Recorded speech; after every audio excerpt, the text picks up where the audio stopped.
It is indeed a pleasure to have this privilege to play here for you. We intend to give you a very fine program, so just settle back, relax, and enjoy the moment.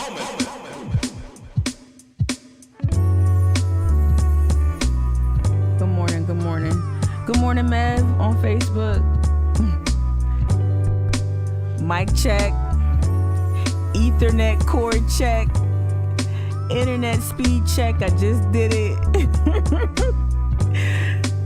We're gonna have our fingers crossed.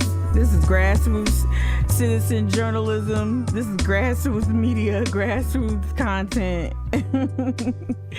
And yeah, so good morning, 7:30 a.m. Hopefully you can hear me. Like I said, mic check. Good morning. Whiskey, am I coming in clear? Mission Control, can you hear me? What up, Justin? Good morning, D. Bartlett. Good morning. Okay, I'm getting a good morning. I did everything, y'all. Ethernet, internet, everything plugged up. All right, it's working? Yeah, okay. All right. So check it. What I want to do today is what I teased out. It did this morning for like the Twitter alerts and everything. What I teased out is that I want to talk about, and shout out to Evelyn, my friend Evelyn, who also a friend to the Twitch stream, Tim 4 meth. Shout out to Evelyn, whose tweet over a week ago, I guess, about the tragic collapse in Miami, the condo collapse, about the parallels. And then we talked about it very, very briefly. We talked about the parallels between the Miami condo collapse and practices that are similar here in terms of building on reclaimed marshlands and what that portends for Charleston. Because we talked more about the efforts that me and my friends, my comrades have been waging, the efforts that we've been trying to launch regarding preserving the Gadsden Creek and Back to Green, historically black area, a rich resource over there, a still functioning tidal marsh over there that is pegged for destruction. And so we talked about it lightly, but today I want to dedicate more time to that. And to that point, I want to switch over to the Friends of Gadsden Creek. Also, y'all know, I know we've got some weather events that we're watching and whatnot, but Elsa and all that, we already on E. That's crazy. Hurricane season started June 1 and we're already on E. Good morning, Nicole. But yeah, I want to start, we usually start with weather. We used to start with weather, but now I really want to start like with something specifically Charleston, or to activate folks if we have time. And so I want to point you all to please visit the Friends of Gadsden Creek Instagram account. If you can't do that, head to friendsofgadsdencreek.com, the website. We're going to head to that in a second as well. But yesterday, shout out to Seb. I don't know where Seb is right now. Seb might be, I don't know. I forgot where Seb was. Seb is always somewhere, like, where in the world is Seb, right? But Seb posted this yesterday. I believe Seb posted this, our latest post regarding Representative Gilliard. Now, Representative Gilliard has been one of our, I guess, most constant political allies, and I know that I have not held back my criticism of Representative Gilliard, but when it comes to this issue, Representative Gilliard has been very much our ally in this issue, in terms of at least elevating the specifics, giving us time, providing us space, convening meetings and hearings where we can discuss this issue. And more recently, Representative Gilliard issued a statement on June 30th regarding the efforts to preserve the Gadsden Creek. Now, we know there are many lawmakers, including members of our current city council, who have a strong connection to this area. Unfortunately, members of Charleston City Council, like Councilman Gregory, they decided to just go ahead and saddle up and partner with West Edge, unfortunately, especially to be an African-American lawmaker. For me, who was from that area, you'd like to see more activation around preserving not just this title march, but also preserving the history and culture that area represents. You know, if you want to talk about Burke, if you want to talk about Harmon Field, which is named after the Harmon Foundation. And during the Harlem Renaissance, shout out to my close friend Cyrus Buffum, you know, the OG FOGC, Friends of Gadsden Creek. You know, Cyrus put me onto the Harmon Field and the Harmon Foundation's donation of that park over there that's across from Burke High School. That park was gifted specifically to Black youth for the purpose of recreation by the Harmon Foundation. And the Harmon Foundation did work that was criticized by Black artists like Romare Bearden, but the Harmon Foundation did set out to try to address some of the societal ills around Jim Crow, segregation, and all of that, right? And so the Harmon Field was gifted to Black folk, gifted to Black children. There's a rich history there. The Cannon Street All-Stars, that's that all-Black Little League team that was not allowed to participate in the Little League World Series. That entire area has such a rich African-American history that's not just, it doesn't just center poverty, it doesn't just center, you know, devastation, economic devastation. There's some really fond memories over there. And folks like, I know Chris Kalin is much younger than Wendell Gilliard, but Chris Kalin's parents, or I don't know if both parents, but I know Chris Kalin's parents have a connection to that area as well, and can remember what it used to you know, look like, and the experiences there. And Chris still has a presence over there. It's just so much history over there. So I think it's important to have elected officials lift that up. And Wendell Gilliard does that here with Friends of Gadsden Creek. So head on over to Friends of Gadsden Creek on Instagram. Please like and share the post. Y'all don't understand how much sharing really helps. It's not about the algorithm. It's just about disseminating this information and continuing to beat this drum. I know life throws us curveballs, but if you could share, we're not, you know, we love a donation, but more importantly, share these, not more importantly, but just as important is sharing this information and also having these conversations, right? Have these conversations about this creek. If you don't know what to say about the creek, right? If you don't really know how to communicate it to folks, I'm clicking on the bio or the profile, right? Our link to our website is in the bio. I'm gonna close the Instagram page. All right, and so you can view the visual storyline, right? This is something that's dope. Shout out to Christopher. I think Christopher made this before he jetted to New York City, to Columbia at the university. But this is a great timeline that really gives you really quick, and then you click on it, it gives you some text at the bottom here, right? So you can, if you don't feel like you're not confident enough to talk about the issue, go ahead and catch up. We make it very accessible. At least I think it's somewhat accessible. The research is here as well, right? The research is here. Shout out to Amron. Remember, I used her slide deck to talk about the TIF districts and how this was all a plan. The development of this area is one of many TIFs in this area. Here you have the pictures. Shout out to Cyrus. Cyrus found all these in the city archive, and we've uploaded them and scanned them and upload them. And this coincides again with today's what I want to lift up today on this live stream.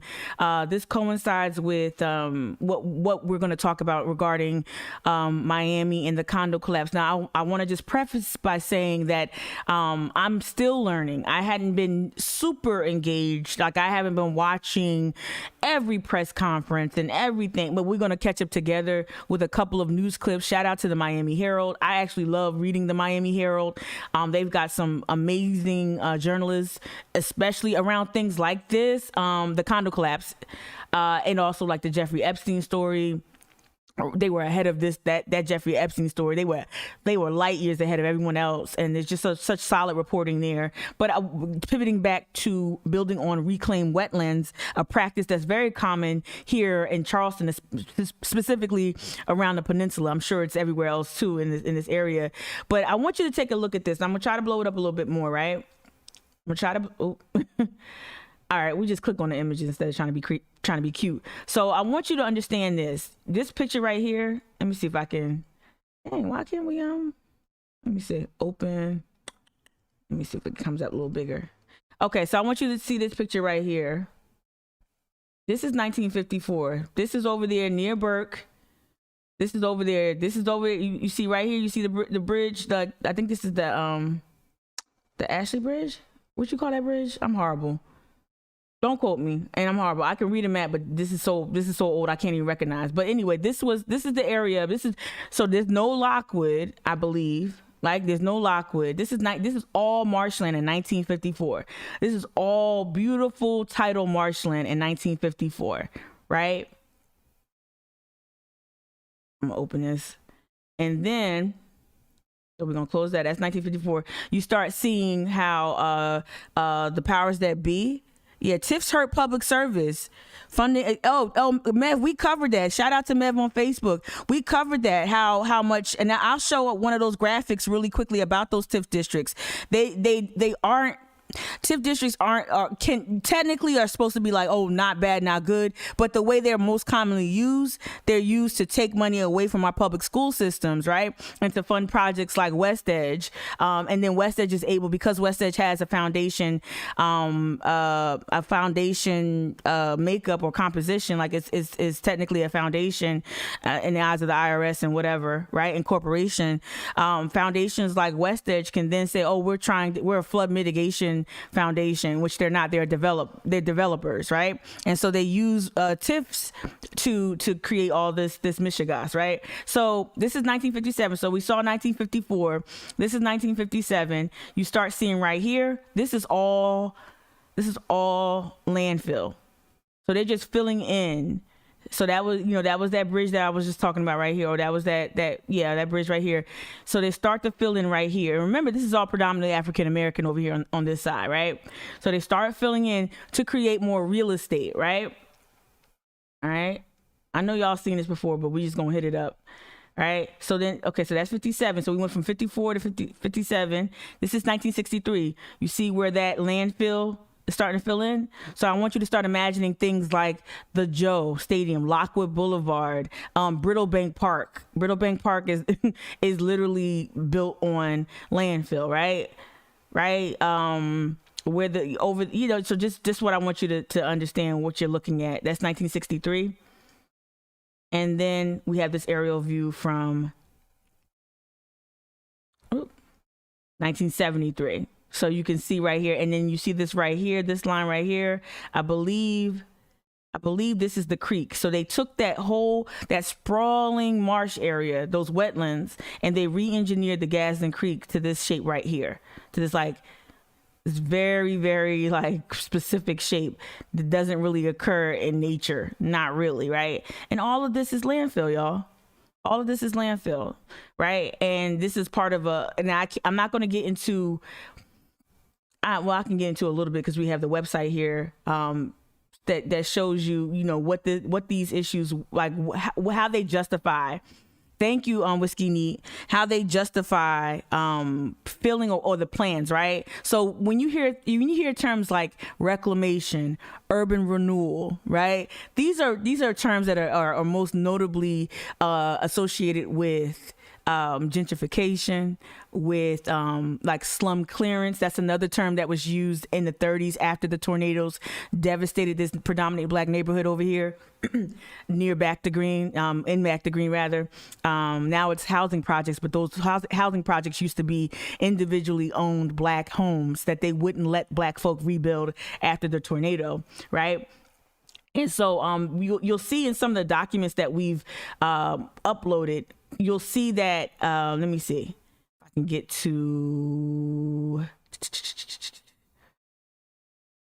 let me see. And this was illegal too. I want to preface this too. This was illegal. Mev, I see your comment down there. I'm gonna get to that in a second. This was illegal. This is against federal guidelines and laws in terms of protecting the environment. So the city knew what they were doing, right? Here's some, and I know I've walked this through. Some of y'all have already been very familiar with these things. These were a program of. Let me see if I can blow this up. If I download it, I can. Okay. All right. Here we go. Let me see if I can open it up. All right. Here we go. Okay. Boom, boom. All right, Negro. Every time I see Negroes in print, I laugh, I giggle a little bit. All right, it says a program of amusements by the neighborhood lads and lassies will be offered at the Negro YMCA branch in Cummings Street, beginning at 8:15 o'clock tomorrow night. It was announced yesterday by John H. Green. The program will include acrobatic stunts, tap dancing, singing, original sketches. A special invitation extended to white people. Proceeds will go to tornado sufferers of Gadsden Green area. So these are black folk extending an invitation to white folks. Say, hey, we're gonna have this big fair. It's gonna be fun, entertainment, sketches, dancing, all of that. But we're trying to raise proceeds to build back our homes. So this is literal. Pull yourself up by your bootstraps. Literally, people trying to do that. And then the rebuttal from Mayor Maybank was like, nah, we're gonna take your land anyway, right? All right. So I'm gonna close that out. And we're going to get back. Ooh, did I close out? I surely did. Recently. Ooh. I sound like my dad or something on the computer. It's so crazy. All right, we'll go back here. And then we'll just see if we can go back to the website. No. Here we go. And so there was this documented effort. Let me get back to Mev's comment. This documented effort of folks trying to build themselves back up. They were not allowed to do that because the city had a plan in place to create more real estate around the peninsula, to build more projects and whatnot. Again, in the interest of wooing folks to the city, in the interest of tourism and all the other stuff. So here's the Horizon TIF specifically. Now there's a bunch of TIFs, right? We talked about this before. There's a bunch of TIFs. Let me see if I can enter full screen. Boom. Let's go back, right? So remember we shared this a few weeks ago, right? Shout out to Amron. Shout out to every name mentioned on the slide deck right here. Lindsay Casson, Shelby Ketchum, Amron, my girl, Leanna, and Agata. I hope I pronounced that correctly. These are students from the Pratt Institute, y'all. These are friends. It's just gang, right? So they show you the TIF development districts, right? There are 11 TIF districts designated within Charleston's municipal boundaries since 1993, right?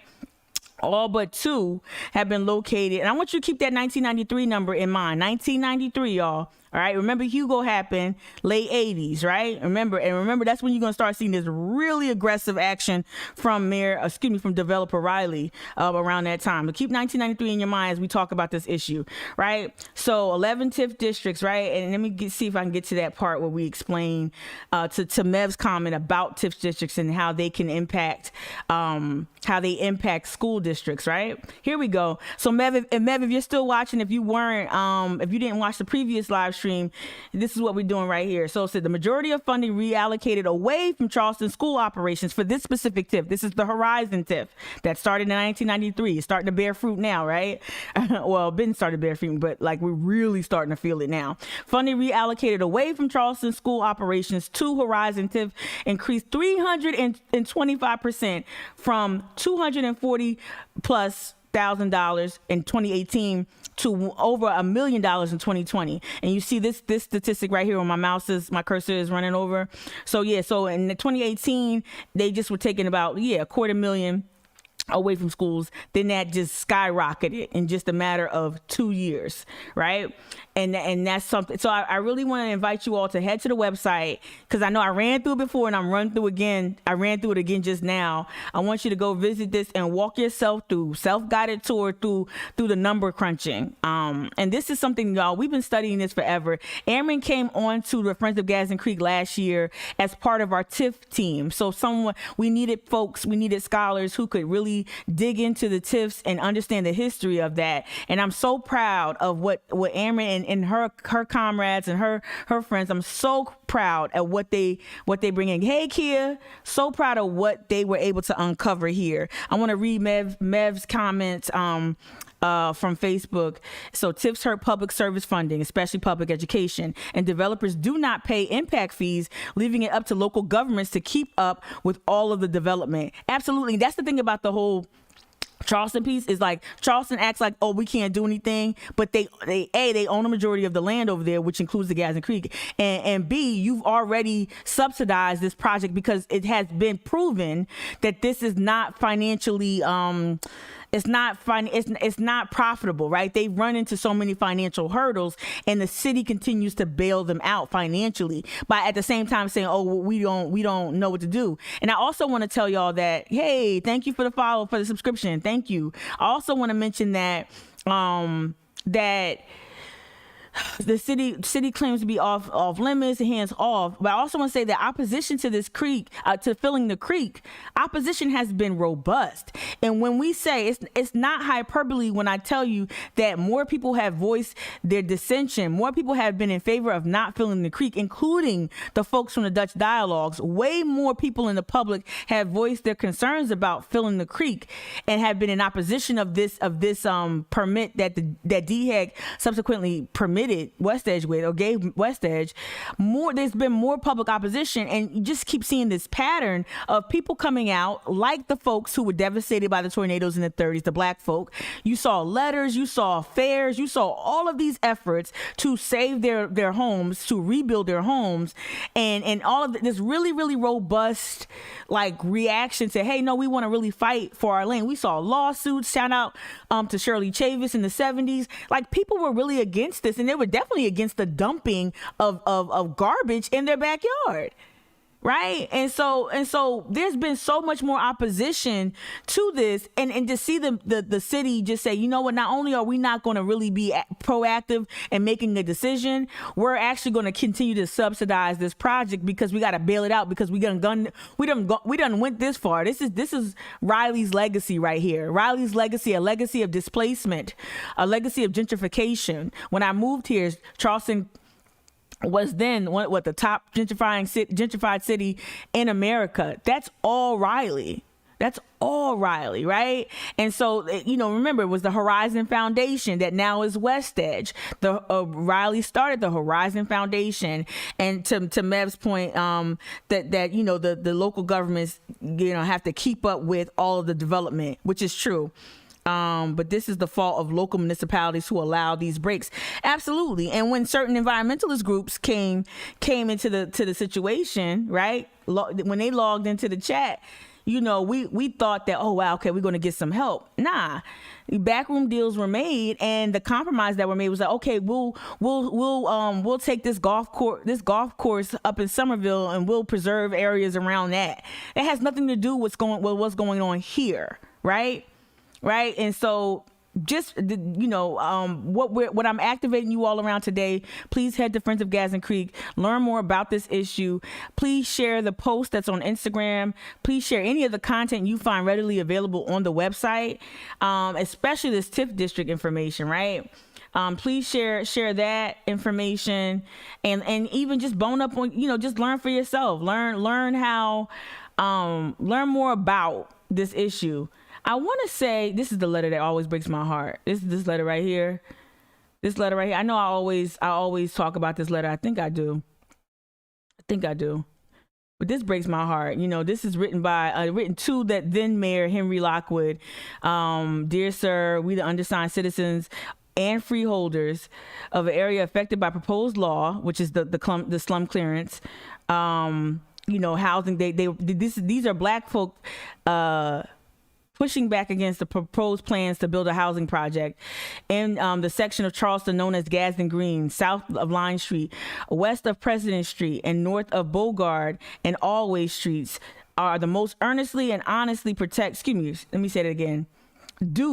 earnestly and honestly protest against the area being used as a slum clearance project for the following reasons. This is not a slum district. They are not a slum. They deemed it a slum. You have to deem it a slum before you can do all this urban renewal, slum clearance, planned shrinkage, all those terms that really just mean either redlining or gentrification, right? All right, so it says this is not a slum district. Second, about 75% of the people living in the affected area are either buying or own their homes. So you see how they enter black people into a cycle of poverty by taking their ability to earn equity, to own property, to taking that ability away and turning them into permanent renters, right? Just imagine just your house being taken by the city. Just your house is took, right?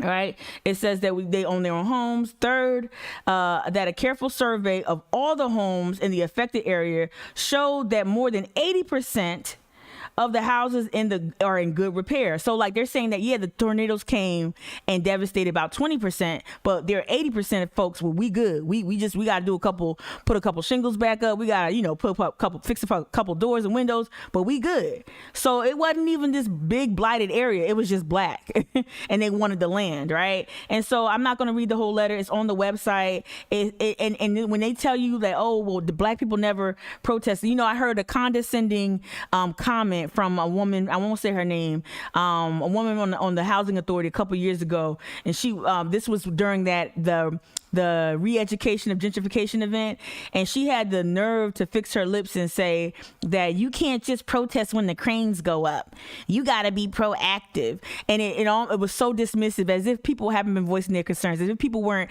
taking their behinds down to the Housing Authority and trying to get answers, as if people weren't trying to fight for their homes, not just during the 40s, but throughout time in Charleston, right? Black folk have always galvanized themselves, have always tried to bring about the community. The Black church was fundamental in these efforts, right? And here you have this letter that includes, y'all, like damn near 40 families and their addresses over there in Back to Green, who were pleading for the ability to not pleading that the mayor not move forward with the slum clearance project, right? And then you got Mayor Lockwood's rebuttal, which is acknowledging receipt of your letter.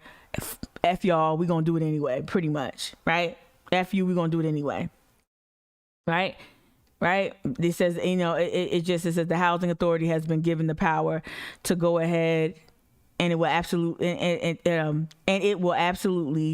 in the hands of Chairman Josiah Smith and the Housing Authority. And we see that happening right now in Charleston in terms of the Housing Authority. And we see the Housing Authority not only okaying and proposing plans to bring substations into projects, right? So you got the Gathering Center, which is a police substation. You have that being proposed again and being supported by the Housing Authority in places like Joseph Floyd Manor. Word on the street is. So they're trying to put a police substation in Joseph Floyd Manor, and you'll know what that means, y'all. That'll mean that those two projects are going to be evacuated eventually. Those two housing projects are going to be evacuated eventually, and then you're going to see another luxury high rise there.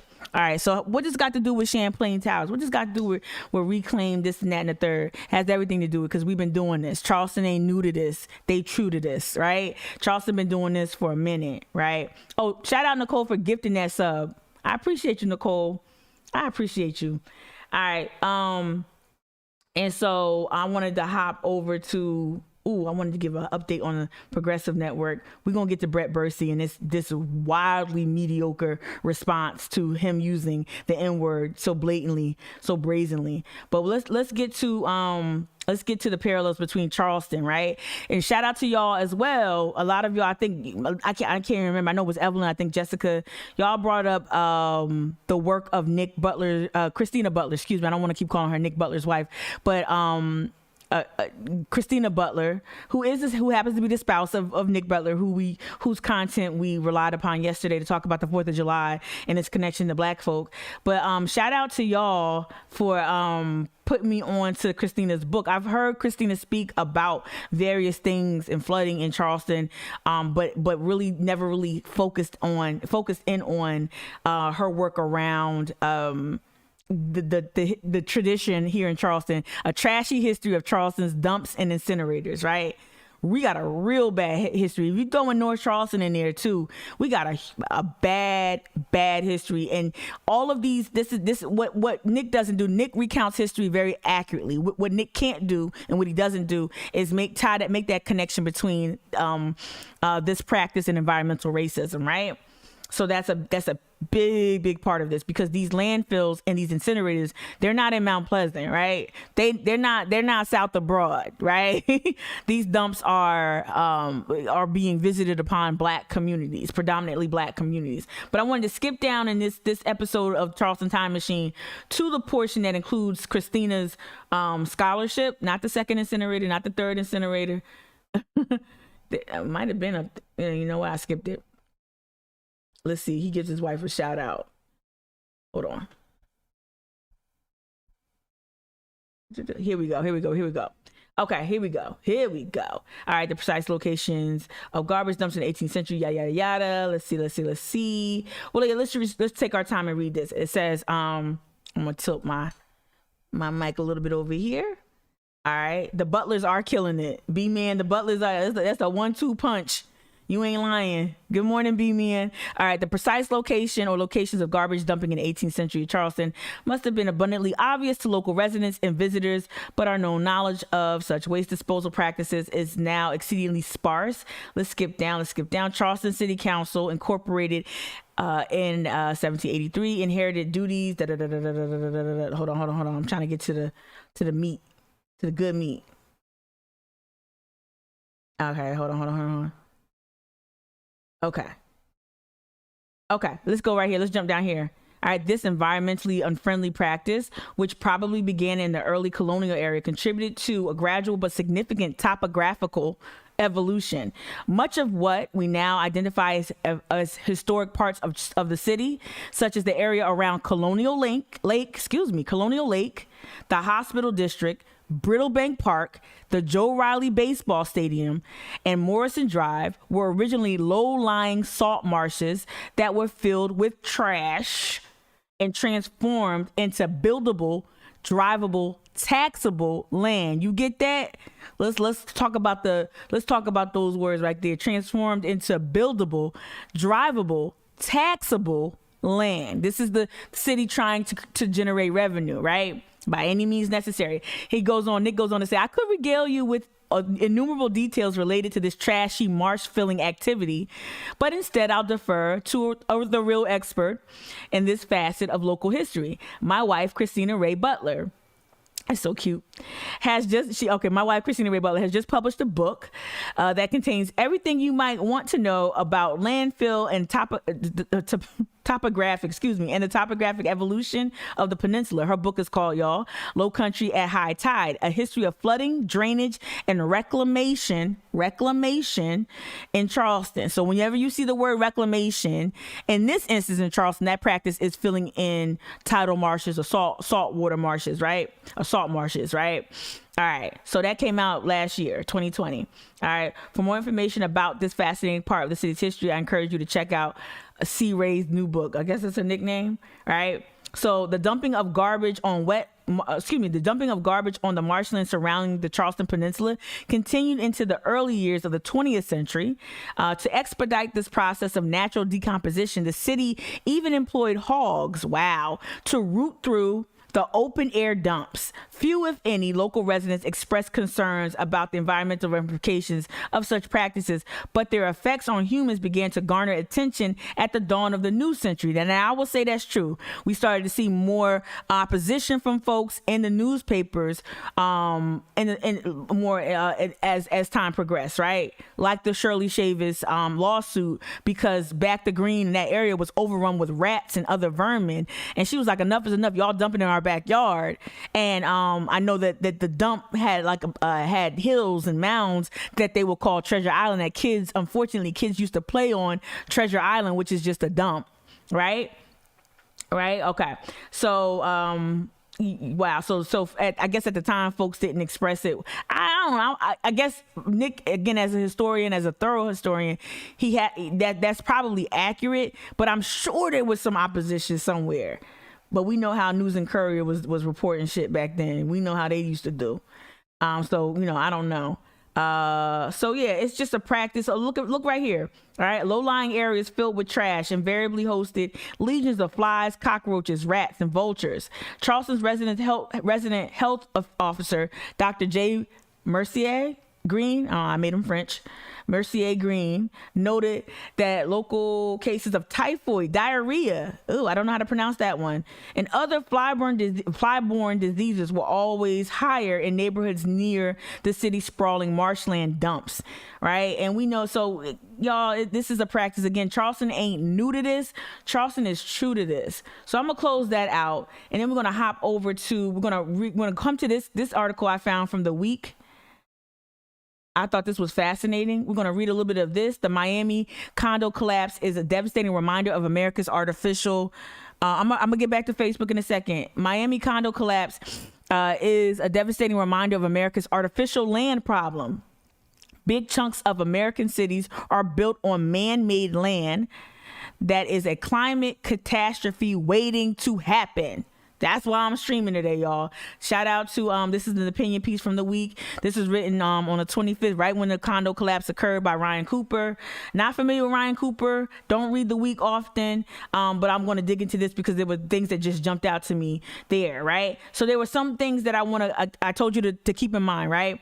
Keep in mind that 1993 time period. We saw that when the Horizon TIF was initiated, right? Over there, that was going to impact the West Side, back to Green and all those other areas, right? So I remember this. I remember reading this and listening to this on the radio first. But this is when Mayor Riley, when Developer Riley stepped down, right? They did this whole like little fluffy retrospect on him being the one of the longest running mayors in American history, yada, yada, yada. Of course, going into the tragic white supremacist attack on the Mother Emanuel Church. But then we go down here, we get the OG chiming in, which I love. We got Barney Blakely, y'all. All right, we got Barney Blakely from the Charleston Chronicle here, right? So let's see. But in some critical says, so they did a whole fluffy piece on his career in office, right? His career at 40 years of hyper tenure. I ain't gonna never forgive y'all for doing that. 40 years of Riley is like, y'all bugging. Sorry, I had to say it. bugging. All right. But some are critical of Riley, the Riley machine. He used a strong, let me get this bigger. Let me make this a skosh bigger. I swear we're going to get to videos in a second. All right. He used a strong mayor form of government to push his vision of Charleston. He's been up against preservationists, developers, and he is a developer, and most recently old line residents who don't want to see a cruise ship dock on the Charleston Harbor. Well, that's here. Others say he's overseen a revitalization that didn't benefit everyone. Charleston, like a lot of places, unfortunately, is a tale of two cities, says Barney Blakely. A writer with the Charleston Chronicle, the city's African-American weekly newspaper. In one aspect, Joe Riley has been the person who revitalized Charleston at a time of crisis, Blakely says. But during Riley's tenure, racial demographics flipped, right? And why Tamika, why are we talking about this? And we're talking about Phil and Marshall's because this is all part of the plan. That he continued the legacy of what Mayor Maybank, Mayor Lockwood, whomever, right? It's a continuation of that legacy. So I know we want to lift up Riley as a Democrat. We want to lift him up as Little Joe, or as they pejoratively point out, he was called Little Black Joe, because he would get behind things that were popular among Black folk. But when you look at the policies and the practices of displacement, they were very anti-Black policies, right? And again, why does this? Because the way that oppression works, y'all, environmental racism doesn't stay in a silo. It overlaps with other forms of oppression. So if we're talking about gentrification, if we're talking about seizing of land and deeming areas slum clearances, and then we're looking at environmental issues like what happened in Miami, it is linked, right? And so these plans and these policies just exasperate other forms of oppression. And so it's important for me to point out how Developer Riley, 40 years as the mayor of Charleston, how that had severe consequences for not just Black and poor people, but it has severe consequences now that we're all dealing with, right? Huge ramifications, because you went all in, you pushed all the chips in the middle of the table, betting on development, betting on developers and luxury condos and luxury hotels that were upwards of $500 a night stays and whatnot, making the city effectively inhabitable for working class folks, right? And of course, Black folk. And Barney goes on to say here, for African Americans, there's a bigger picture. The city's overall population has grown, but the share of Black residents has shrunk dramatically from 45% in 1970. Who else been saying that?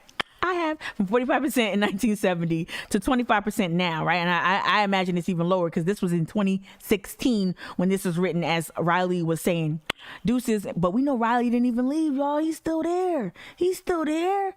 He still got them puppet strings. He's still there. He ain't really leave. He just left. You know, he left the day-to-day grind, but he ain't going. He not going. Y'all see him at the East Bay Deli down there on East Bay. Y'all see him over there. I be seeing him over there and stuff like that. Eating lunch and breakfast and stuff, right? So shout out to Barney for lifting that up. I think Barney goes on to say today he leaves office. The city of Charleston is 70% white. Blakely says Joe Riley totally flipped the racial demographics in the city during his 40-year tenure. Let's talk about it, right? All right, so let's hop over to I'm good. Everything good. I'm ticking, time ticking, Ethernet cord in. Y'all hear me good? All right. I'm talking a lot. So let's hop over to the Surfside collapse. I wanted to do a more up to date fact review of what happened over down in Miami, and let's see if we can continue to draw some parallels there, right, between Charleston and Miami. 30 this morning responded to a report. Let me building. I'm gonna pause it real quick, hoping that the streaming guys is gonna give us a break today. Miami-Dade Fire Rescue at approximately 1:30 this morning responded to a reported building collapse. To summarize, we had a 12-story, 136 unit apartment complex that had sustained a partial collapse. The northeast corridor of the apartment had collapsed, approximately 55 apartment units. Our units began search and rescue efforts. They pulled 35 occupants that were trapped inside the building. In addition to those 35, 10 were assessed and treated. 2 were transported to various hospitals. Search and rescue efforts are still ongoing. We do have operations conducting inside based on additional intel that we're receiving from resources inside. In regards to the number of people missing, we don't have the total Nelson. missing. We haven't established that. We've set up a family reunification hotline for those who are trying to get information about their loved ones. Call 305-614-1819, 614-1819, or you can go to miamidade.gov/emergency to report online missing persons or to check in if someone is safe. This is not going to be something that is going to be brief. It's going to be something that's going to be for the long term and possibly, Okay, so that's more about the rescue attempts, and so I definitely wanted to watch that. I didn't watch that prior to hopping on.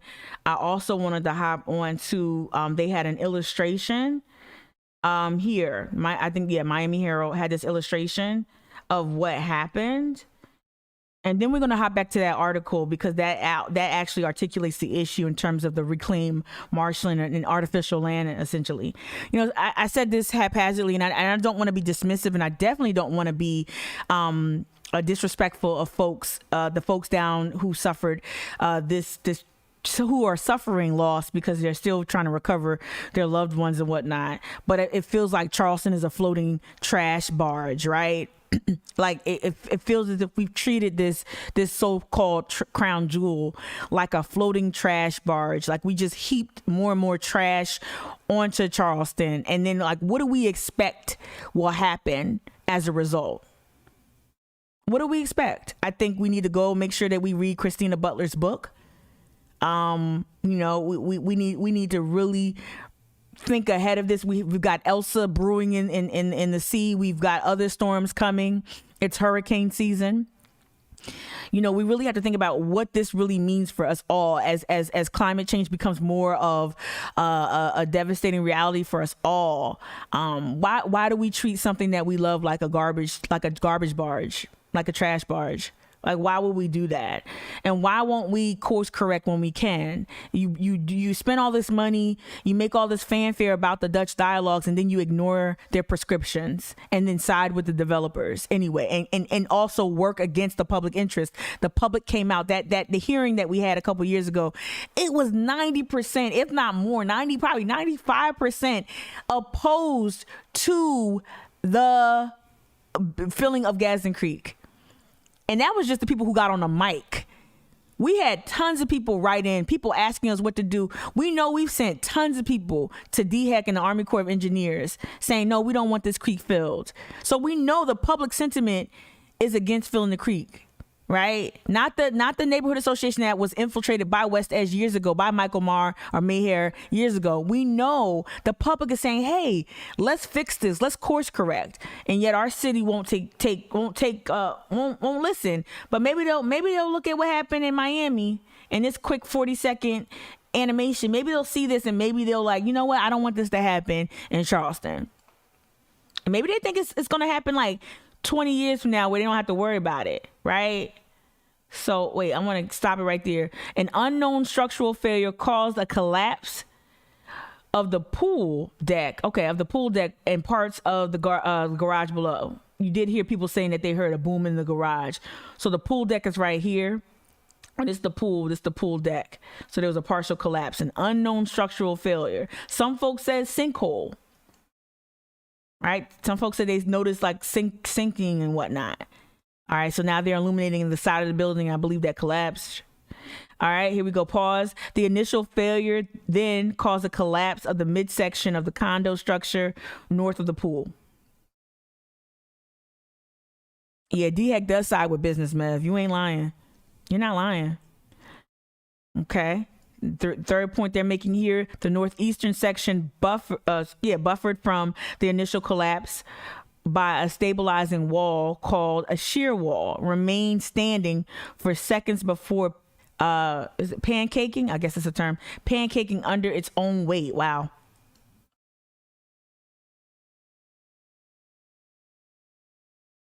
Pancaking under its own weight. I've never heard that. Okay, I'm hitting play. Okay, I guess that's it. But yeah, hopefully they'll watch illustrations like watch this story. Let's hop back over here to the Ryan Cooper piece from the week about this. Yeah, $ B-Man. There was a sinkhole downtown a few weeks ago. What? Please drop a pin. Tell me the coordinates so I can stay away. Right? Please. This looks like something from a movie. This looks like something from like a blockbuster movie. Like this is just horrendous. All right, so I'm gonna read this. Let me blow it up a little bit more because OG Meek eyes ain't the best. All right, so a condo complex in South Florida partly collapsed out of nowhere Thursday morning. So again, this is written on June 25th, y'all. Out of nowhere at a time at time of writing, at least 4 people were confirmed dead. 159 are still missing. Right. Okay, I'm gonna skip down. All right, it's not yet known for certain what caused the collapse, but one probable culprit was the fact that the building had been built on reclaimed wetland, okay? And as a result, had been sinking into the ground for decades. I just want y'all to know the Joe is sinking, y'all. The Joe Riley stadium is sinking. Good morning, Debbie on Facebook, okay? All right. So reclaimed wetland as a result have been sinking into the ground for decades. Scientist Shyman, I cannot do this last name. Is it Wadowski? Wininski? Let's say scientist Shyman W. happened to study the area last year and found that the building, which was built in 1981, had been sinking at the rate of about 2 millimeters per year back in the 1990s, even if some other factor were the proximate cause. The sinking surely made it worse, and a building in such a situation can easily develop cracks in its foundation or other problems that compromise its structure. All right, it's illustrative of major problem in many American cities. Reclaimed land, and huge here, y'all, huge.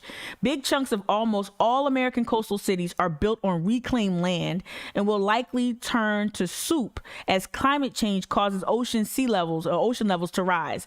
Rising seas, of course, threaten any city that is at a low elevations. Good God, low elevation. Good morning. Thank you for the follow. So we know Charleston's below sea level. That's one thing I learned in high school here, right?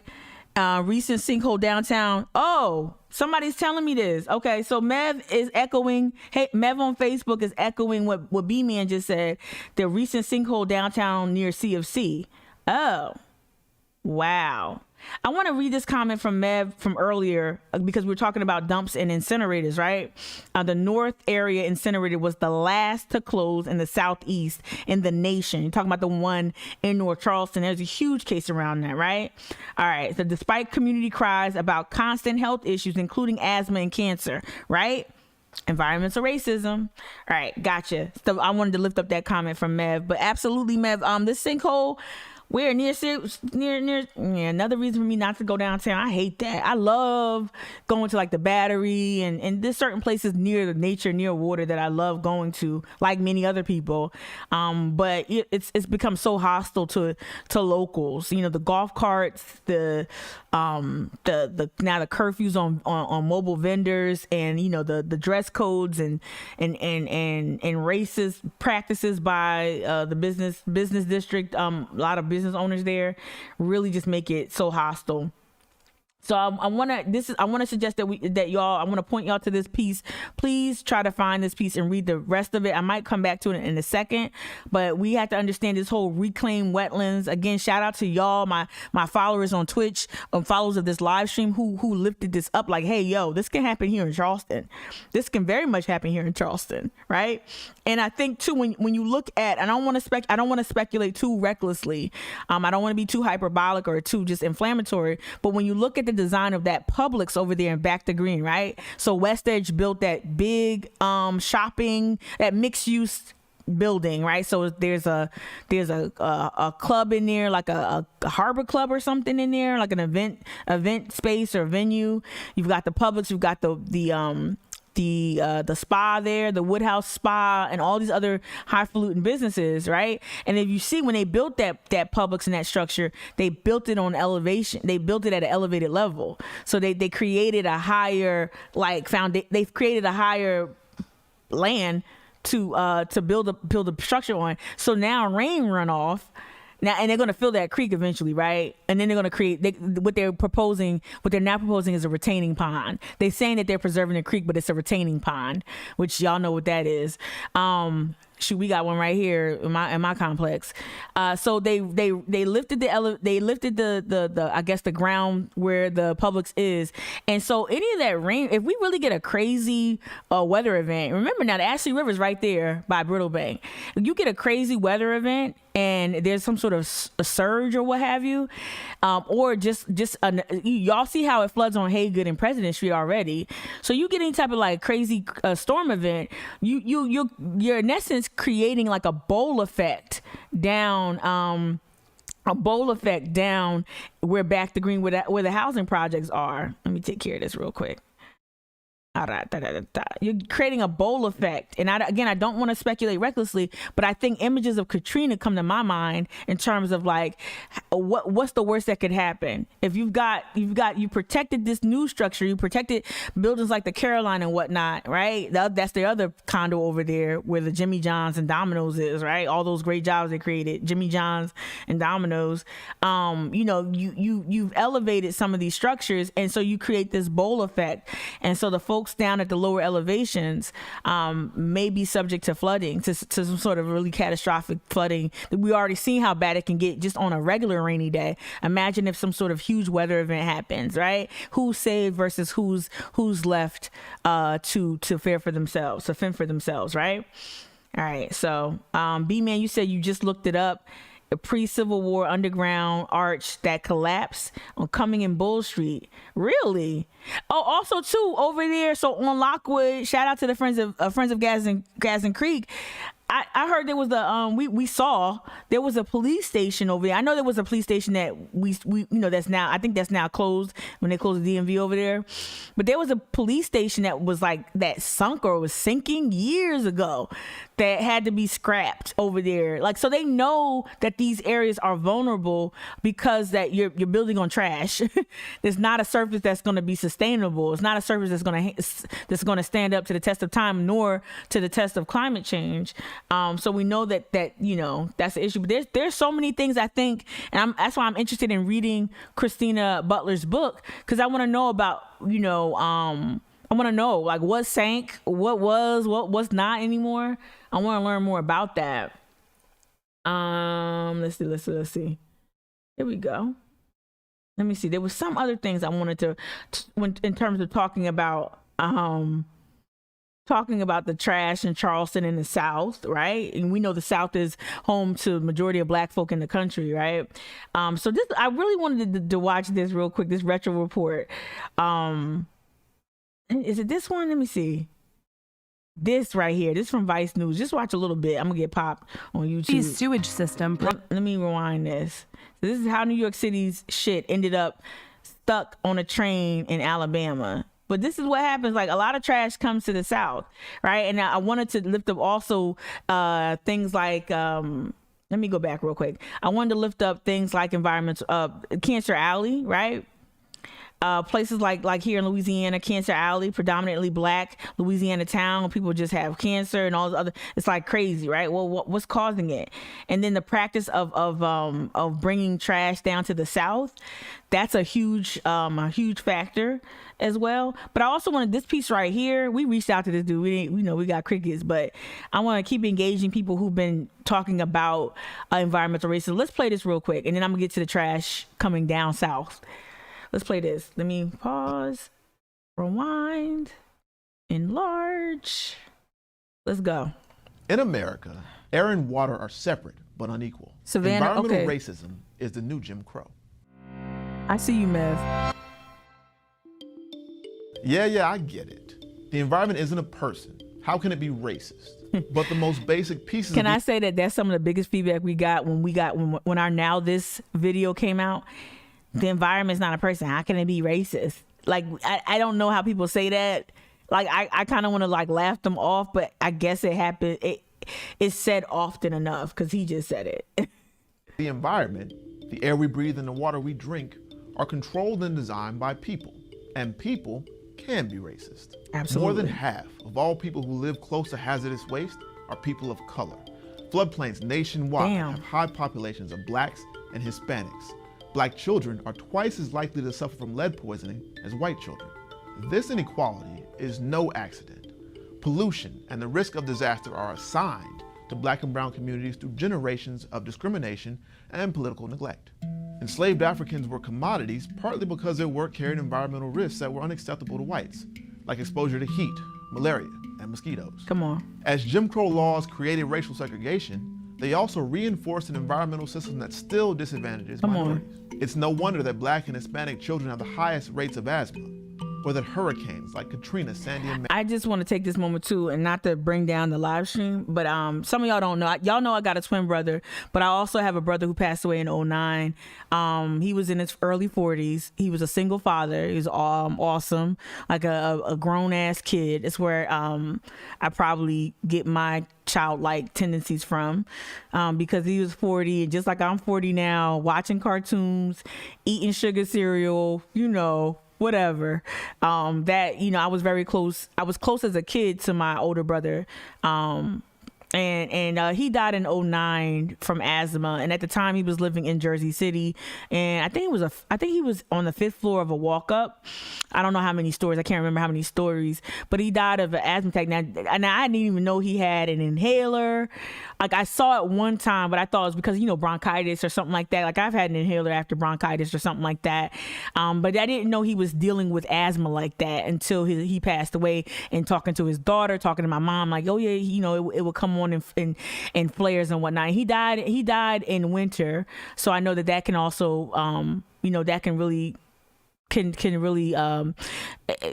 make matters worse. But also his building, which was his building, I never was uncomfortable in his building, but it was urban, it was in Jersey City, it wasn't modern, and so things like maybe some pest issues and whatnot, things that just occur in urban areas really agitate asthma. And I didn't know about this disparity until my brother passed. I didn't know that their asthma rates were higher around Black and Latinos, and it's not genetic. It's because these environmental ills are visited upon these communities of color, right? And I think that's when we look at like health disparities like diabetes and like other things like that, we that are usually attributed to being like a Black folk problem. We tend to think that, I think some folks really think it's genetic, and it's not genetic. It's usually something external creating that type of violence or creating that type of harm on these populations of color. And so, when we talk about environmental racism and asthma, I can't help but think about the loss that my family suffered when my brother passed away from asthma abruptly, like totally out the blue. Wasn't in the hospital. Just overdid it and didn't really, he narrowly escaped, a couple of other asthma attacks I learned later on, but just overdid it. And really just, we didn't take it seriously, but just wanted to lift that up, that it really became something that I was aware of after he passed away. Not to make everything so sad, but asthma, or that hurricanes like Katrina, Sandy, and Matthew did their worst damage in communities of color. Rich white neighborhoods can update their water pipes, but not places like Flint. The Jim Crow laws are dead and gone, but the fact that people of color are still more likely to die from environmental causes is no accident. So we're gonna take that again. This is all connected when we're talking about the city's plans for development, right? What does that mean? Who suffers in the interim? And we see that now. We see that with DHEC, with the DHEC permitting, with the DHEC permit for West Edge to fill in the last 4 acres of the Gadsden Creek. We know that just is a domino, one more domino that's going to fall, and that's going to impact that predominantly Black community, that historically Black community that's still hanging on over there on the west side, right? We just know that. We also know that increased policing also kind of just it hastens this process. I wanted to so we're talking about building on reclaimed land, we're talking about environmental racism, how all these things are linked and they overlap. If you want to create a graph, they're like overlapping circles, if you will. I want to read, good morning, Jennifer Wicker on Facebook. Asthma keeps children of color out of school more often than whites. It does, like all those things, all those factors. Thank you for lifting that up, Jennifer. Thank you for lifting that up. And Nelson Nicole, you are replying to Mev's comment about DHEC always siding or DHEC siding with business. You wrote, they definitely do. They band-aid everything that needs to be fixed in the housing subdivisions, right?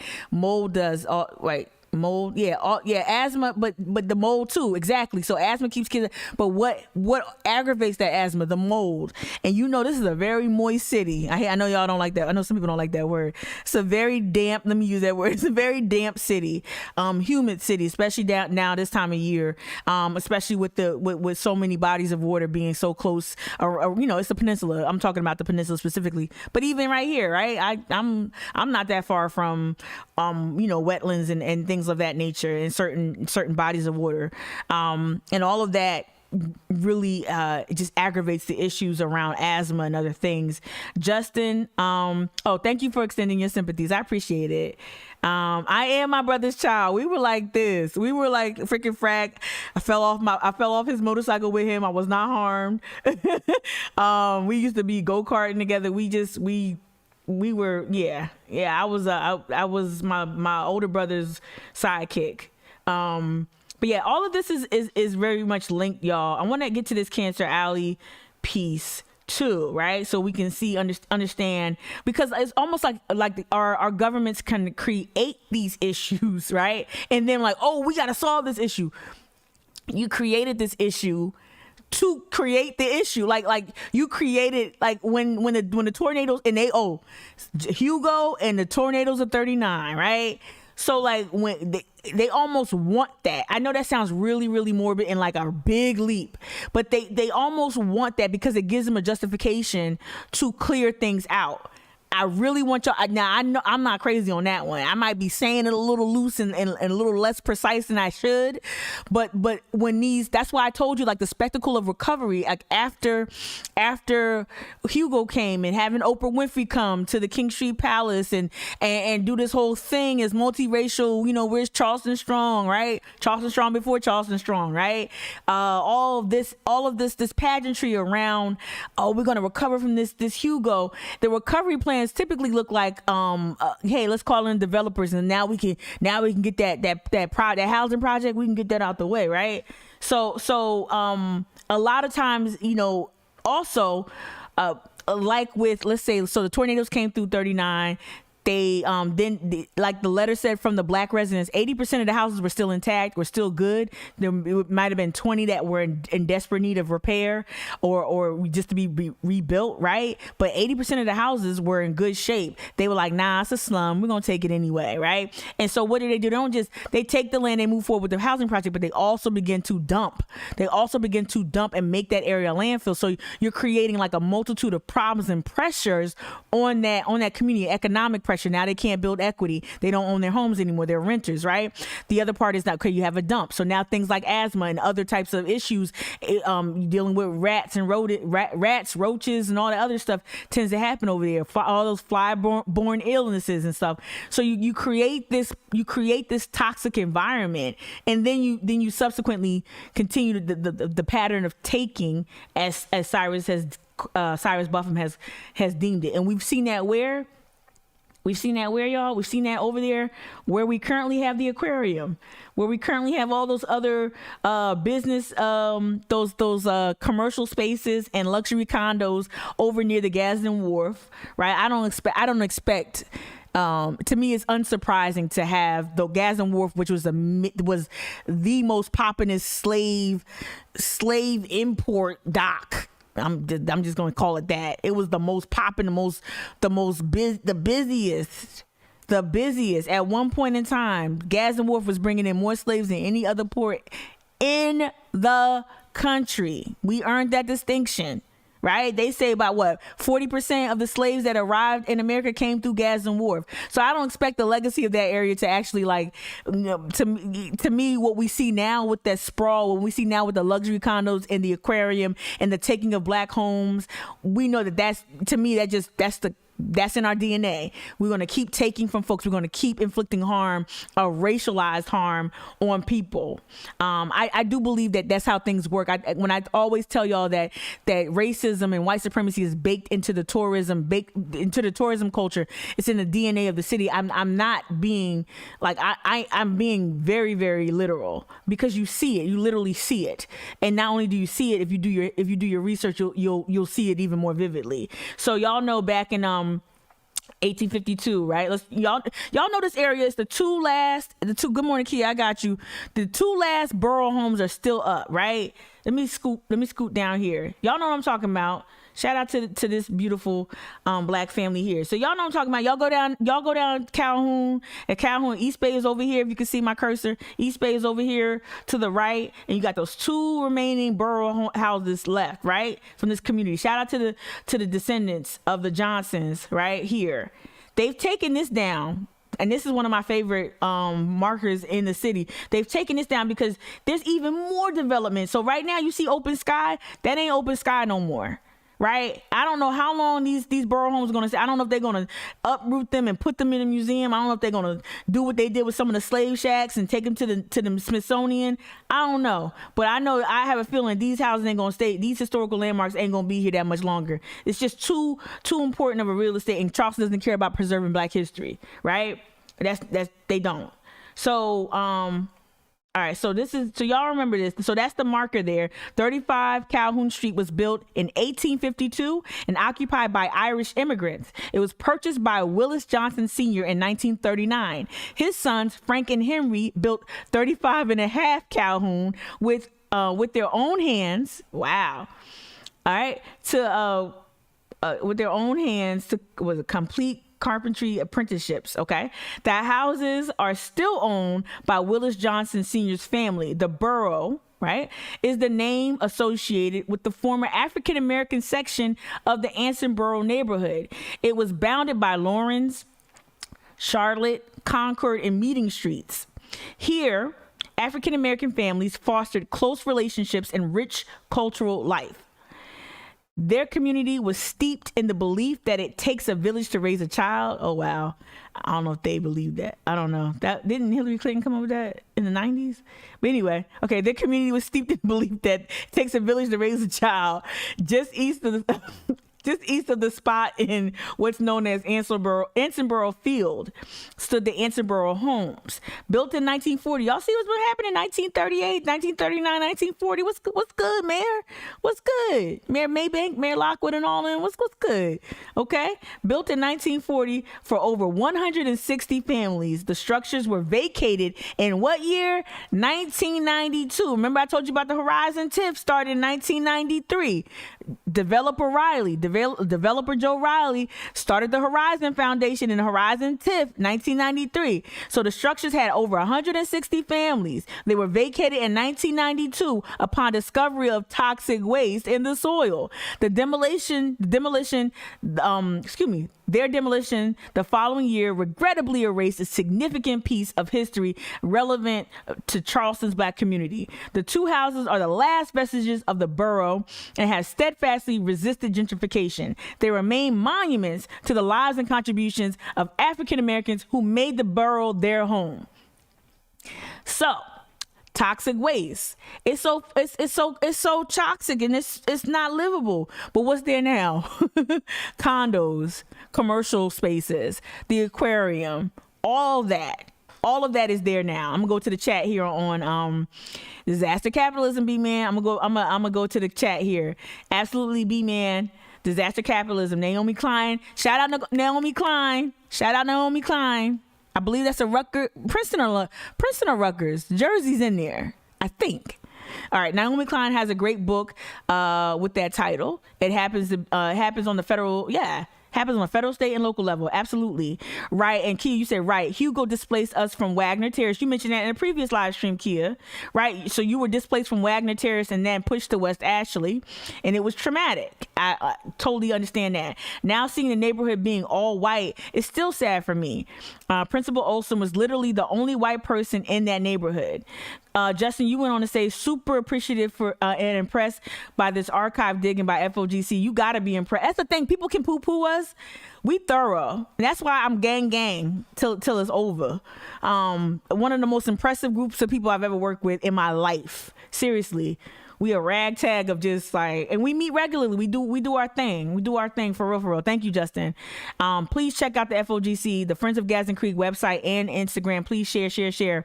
All right. Turn them into bars and event spaces. Tobin's Market, I roll. Gotcha, Kia. Whiskey Neat, right? Okay, damn. Who's this? Who's that?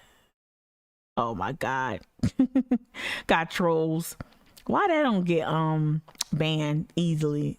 Kia says Kia will use the word, like use one word and they keep like moderating her, but then that don't get moderated. Anyway, we got it. It took them off.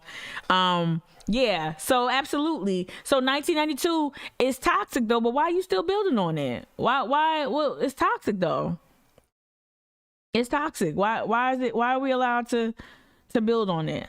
So like they visit the environmental injustice on the people, create these conditions, and then they take the land instead of trying to rehabilitate the land or to try to treat the issue. No, the go-to move is typically displacement. Let's let me see. I want to see this one right here with the trash bar shit. I want to see this. But let's go here. Oh, and I gotta do a little follow-up on another story. Hold on. So let's just watch this real quick. This is Al Jazeera, or AJ as they like to be called. It's Al Jazeera. Something is here killing us. It's a terrible thing to watch people die. Ooh. And realize the suffering that they're going through, and to realize that you could be next. Yeah, welcome to Reserve, Louisiana. This is the cancer capital of the United States. But we know that people in this little town is suffering at a cancer rate that's 700 to 800 times that of the nation. Wow. We're in what's known as Cancer Alley in Louisiana, an area between New Orleans and Baton Rouge lined with petrochemical plants and refineries. Most of the towns here are poor and Black with extremely high rates of sickness and suffering. Robert Taylor has lived here all his life, and he's surprised he's made it to the age of 77. And my mother got cancer. My brother died of lung cancer. My sister's son died of lung cancer. My wife got it, my daughter. But it wasn't close relatives. It was the next door neighbor and the people down the street. He's currently in a legal battle against a large chemical plant a few blocks from his house. It's the only plant in the U.S. which makes chloroprene, a chemical the EPA says is a likely carcinogen. I think the emissions need to stop. I don't think that human life should be subject to the profit motive. What chloroprene goes... I'm gonna stop it right there. They couldn't have said it better. I don't think human life should be subject to a profit motive. Right there. I'm just going to enhance it one more time. That's powerful right there. And I think again we're seeing similar practices here in Charleston. We've seen it since, like Nate Butler has said, that, we have this really, really seedy history with trash disposal here in Charleston. It's really deep. The history is super deep, right? And then let me see. Get to that. I guess I'm dying to play this Vice News. Where'd it go? Right here. I have not watched this though, y'all. So we're gonna watch a little bit of it. It's 4 minutes. Let's see. How New York City shit ended up stuck on a train in Alabama. New York City's sewage system processes 1.3 billion gallons of wastewater a day. And once that happens, it's gotta go somewhere. These days, that means shipping a dried sewage product called biosolids by train to landfills, usually in poor rural communities. It's a fragile system, and if something goes wrong, New Yorkers aren't the ones who bear the brunt of it. Big city shit. Shout out to Cyrus, because Cyrus, you put me on to this. If Cyrus, if you're watching later, probably not. Cyrus put me on this. Like, New York City trash comes to the South. I'm like, wait, what? And so I just started, doing not research, but just doing Google, because that's not research. I started Googling. I'm like, and this video from I think it's a couple years old, popped up. And I'm like, are you fucking serious? I did not know this. Excuse me for cursing.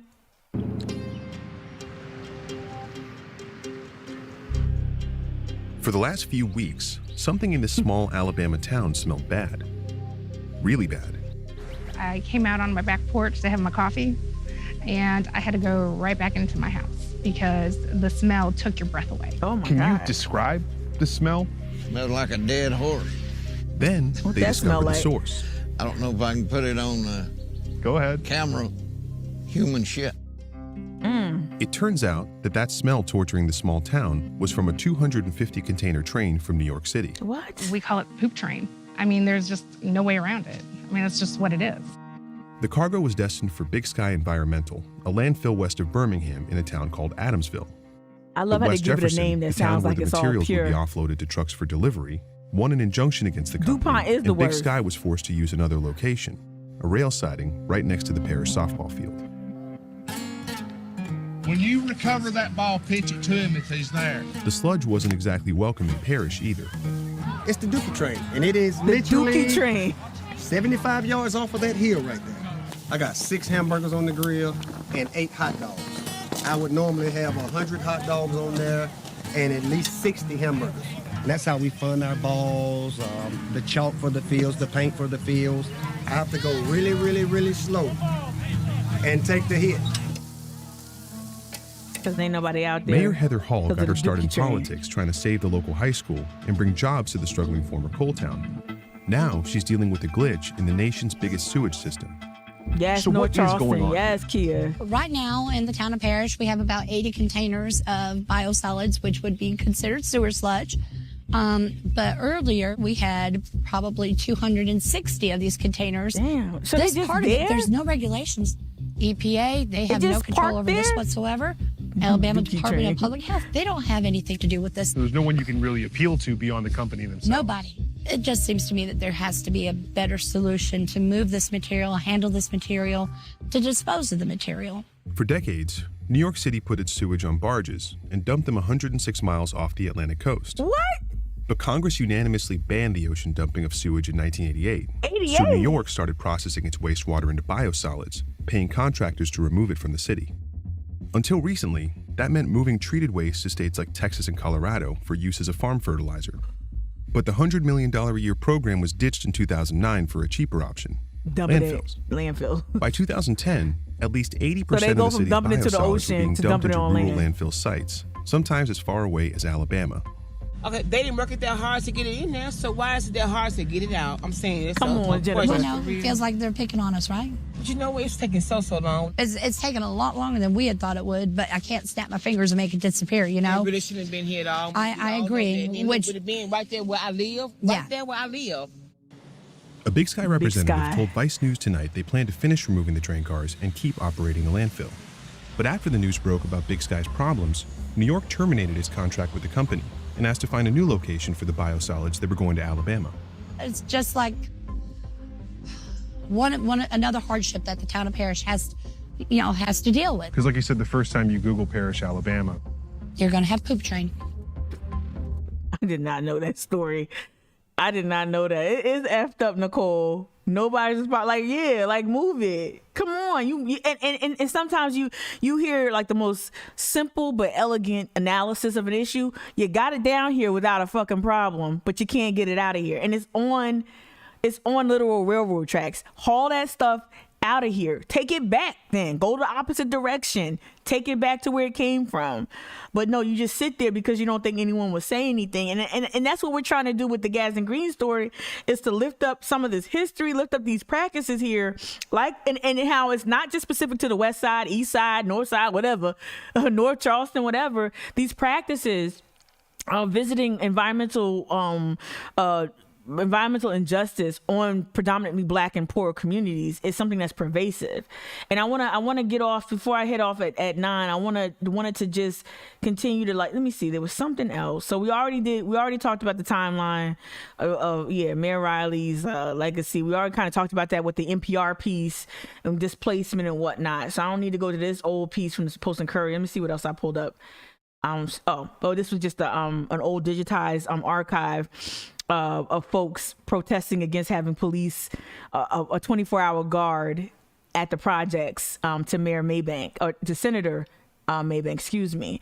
So there was just I just found proof of people resisting some of these proposed plans, increased police presence. I want to also just remind y'all that, again, all this ties into gentrification. All this ties into the displacement of Black people from these communities here in Charleston when it comes to filling the Gadsden Creek, right?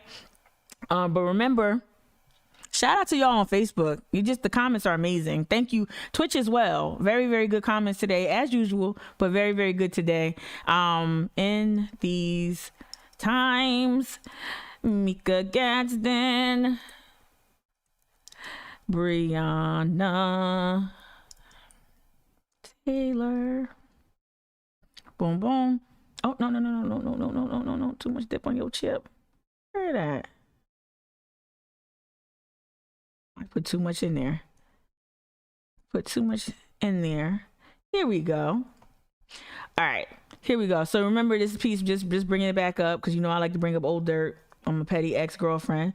So bringing up old stuff. Shout out to In These Times. This was a great piece. I really had fun talking to Patsy. Not fun talking about the issue, but she was really good at her job. So yeah, police and affordable housing collide in Charleston, the South's most picturesque city, reckons with race and gentrification. Remember, they go hand in hand, right? So one thing we learned from the Breonna Taylor case is we learned that that Breonna was living in an area that was targeted for development, and so there was a concerted effort from the powers that be to police that area more. It was a botched raid that ultimately ended the life of Breonna Taylor, right? So the botched raid, the whole thing was, she's holding a bunch of bricks, she's holding a bunch of weight and drug paraphernalia in her house, so we're gonna kick in the door and we're gonna get her and whomever for all this drug stuff. They didn't find no drugs, they didn't find no wild money, they didn't find nothing but Breonna and her man, her boyfriend, enjoying a movie night. That's all they found in that apartment. And so what does that got to do with this piece, Mika? because they want to continue to develop Charleston to make it purely a tourist destination. It's no longer supposed to be for residents, right? Especially not supposed to be for Black residents. So for the past few decades, Charleston has been experiencing a dire affordable housing crisis marked by displacement of residents despite a tourism-aided economic boom, right? So how you can be booming, but yet poor people are still poorer, right? Shout out to Barney Blakely, though, who brought this up when Mayor Riley was leaving. Barney Blakely from the Charleston Chronicle brought this up, right? Like, what's going on? Displacement of residents. So despite the tourism-aided boom, people are being displaced. North Charleston was listed as the nation's top eviction market in 2020, studied by the Eviction Lab of Princeton University. We talked about that on a previous live stream. And Charleston was deemed the fastest gentrifying city in 2017 by Realtor.com. Despite the acute need for affordable housing, the Charleston Housing Authority said last month that it's turning over 2 public housing units to the police department for a substation. We already seen that come to be, right? So gas and green, right? Even though there's an already existing police station nearby. Remember that before the police station was over right there behind the DMV, and they were moving ahead with this substation, right? Activists and organizers see this as both a tone deaf misappropriation of resources, illustrative of a larger push to displace residents of the Gas and Green community, the predominantly Black, low-income public housing community in the Charleston Peninsula's west side, right? So this is another article just reminding y'all, I'm quoted in the article, but that's not the most important part. Most important part is that you read that policing, affordable housing go hand in hand. Affordable housing and environmental racism and displacement of Black people it's just a cycle, y'all. It's just a cycle. So it's important for you to continue to make that correlation or that relationship. Please go back and revisit this piece, the Miami condo collapse, especially because it deals specifically with cities built on man-made land, right? And how it's just not a good look for us. So I'm gonna close that out. And then I want to say, real quick.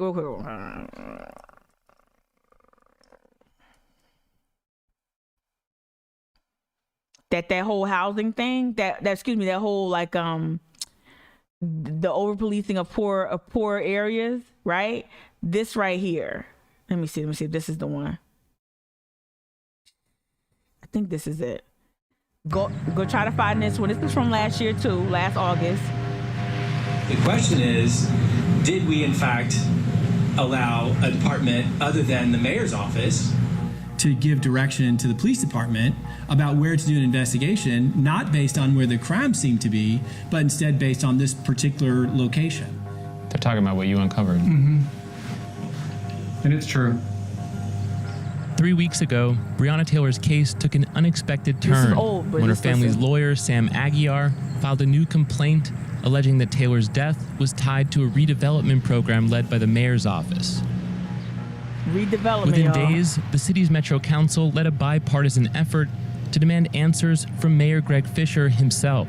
I was shocked when I read the allegations, and I think Councilman Kramer was too. All I can do is say that we want the information. There seems to be a strange set of circumstances that came together, and we need to find out why. I don't know if I'd call it strange. What word would you use? Catastrophic. On the night Breonna Taylor was killed, the Louisville Metro Police Department targeted 5 properties they believed to be connected to a larger drug operation. Taylor's apartment on Springfield Drive, a home on Muhammad Ali Boulevard, and 3 homes on a single block of Elliott Avenue, which are the focus of Aguiar's new complaint.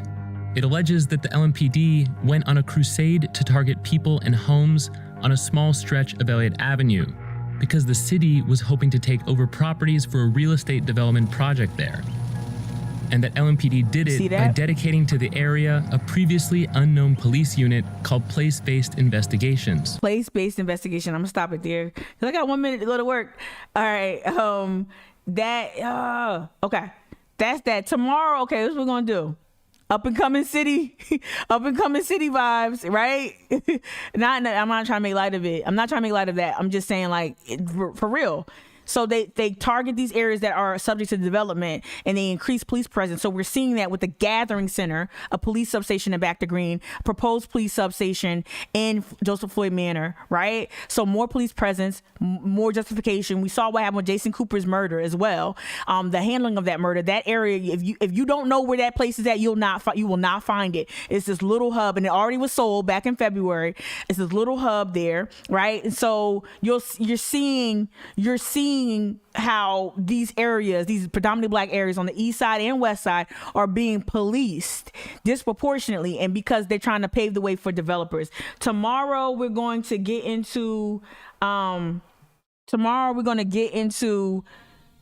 I'm gonna say peace. Yep, it's 9:00. Tomorrow we're gonna get into this real sad, sorry ass response from Brett. I have no doubt in my mind that Brett either wrote or co-wrote this sorry ass non-apology about him using the N-word, brazenly with impunity, because I got clubbed over the head during the civil rights movement. You're not black, Brett. You're not allowed to use the N-word. You're white. Stop forgetting your whiteness. I don't care how many black adjacent projects you lead, Brett, and for you to dismiss the criticism from black people, I don't have to be your best friend to know that what you did was egregious and was racist. And for you to silence black women over and over again and bring in more black men to silence black women, and I don't care, in the older black women, y'all can be over there. Y'all who support a white man saying the N-word, y'all can have several seats over there. But I'm talking directly to Brett, the person who actually perpetuated the harm. Shame on you. This is a sad, sorry ass non-apology, and we will read it tomorrow